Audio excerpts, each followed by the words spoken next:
ఈ రోజు నిన్ను నన్ను కూడా యేసుక్రీస్తు ఆ రక్తము ద్వారా మనల్ని కప్పాడు, ఆ రక్తం ద్వారా మనల్ని కడిగాడు. ఈ రోజు ఏ సంహారపు దూత నిన్ను చేరుకోదు. ఆమేన్. ఈ లోకంలోకి తెగులు రావచ్చు, కానీ అది నిన్ను దాటిపోతుంది. ఈ లోకంలోనికి కరోనా వైరస్ రావచ్చు, కానీ అది నిన్ను దాటిపోవాల్సింది. ఎందుకంటే మన కొరకు ఒక పశువు ఆయన రక్తాన్ని చిందించాడు. ఈ రోజు ఆ నిష్కలంకమైన రక్తము, ఏ పాపము లేని రక్తము నీ కోసము నా కోసం చిందించబడింది. ఇది మనం ఎరగాలి, ఇది మనం తెలుసుకొని మన జీవితంలోకి ఆయన శరీరాన్ని, ఆయన రక్తాన్ని మనము స్వీకరిస్తాం విశ్వాసంతో.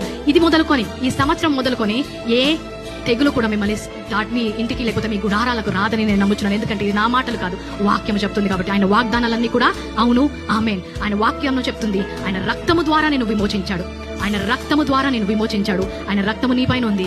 కాబట్టి ప్రతి ఒక్క చీకటి శక్తి నిన్ను దాటిపోతుంది, ప్రతి ఒక్క మరణపు దూత నిన్ను సంహరించకుండా వెళ్ళిపోతుంది. ఈ లోకంలో అనేకులు నశించవచ్చు, ఈ లోకంలో నీ పక్కనున్న వారికి తగలొచ్చు, నీ ఎడం పక్కనున్న వాళ్ళు అనేకులు కూలిపోవచ్చు, కానీ ఆ తెగులు నిన్ను అంటుకోదు. దానికి ఒక రుజువు ఏంటంటే యేసు రక్తం.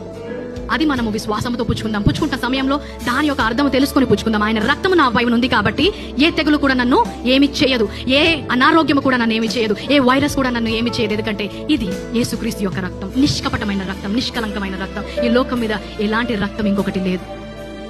ఆమేన్.